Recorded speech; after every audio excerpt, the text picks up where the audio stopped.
அனைவருக்கும் வணக்கம். நம்ம இன்றைக்கி நல்ல டேஸ்டான கொத்து பரோட்டா எப்படி பண்ணுறது அப்படின்னு வாங்க வீடியோக்குள்ளே போய் பார்க்கலாம். நம்ம இந்த கொத்து பரோட்டா பண்ணுறதுக்கு 3 பரோட்டா எடுத்துருக்குங்க. இதையே நீங்கள் கை வச்சு நல்லா பிச்சு எடுத்துக்கோங்க. அதுக்கப்புறம் வெஜ் கிரேவி எடுத்துருக்குங்க. அதுக்கப்புறம் ஒரு பெரிய வெங்காயம், 2 பச்சை மிளகா, கொஞ்சம் கருவேப்பிலை, கொஞ்சம் கொத்தமல்லி, அதுக்கப்புறம் 6 முட்டை எடுத்துருக்குதுங்க.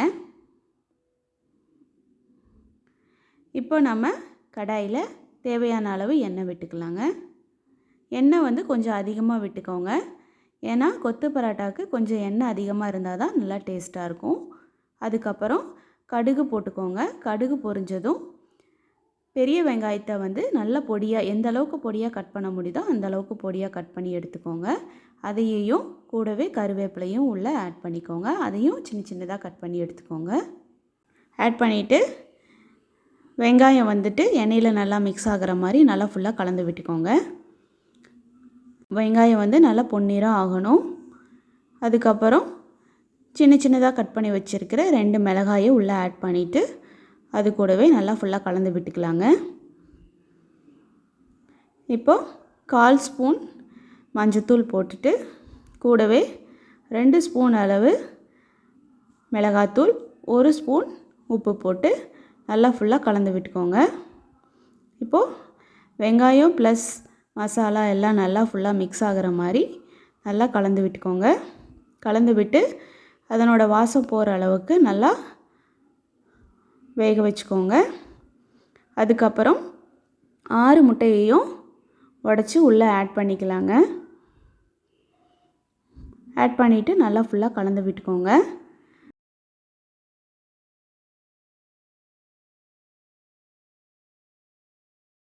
முட்டை பாதிக்கு மேலே நல்லா ஃபுல்லாக வெந்து வரணுங்க.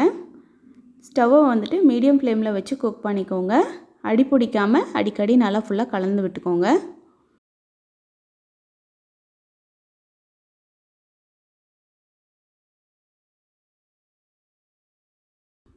பாருங்கள், இந்த அளவுக்கு ஓரளவுக்கு நல்லா வெந்து வந்ததும்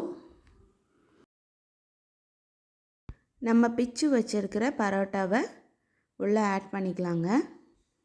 ஓரளவுக்கு கொஞ்சம் பெரிய பெரிய பீஸாகவே பிச்சு வச்சுக்கோங்க. நல்லா ஆட் பண்ணிவிட்டு ஃபுல்லாக முட்டை கூட பரோட்டா நல்லா மிக்ஸ் ஆகிற மாதிரி நல்லா கலந்து விட்டுக்கோங்க. கலந்து விட்டு ஒரு 2 நிமிஷம் நல்லா வேக விட்டுக்கோங்க. அடி பிடிக்காத மாதிரி கொஞ்சம் அடிக்கடி கிளறிக்கோங்க.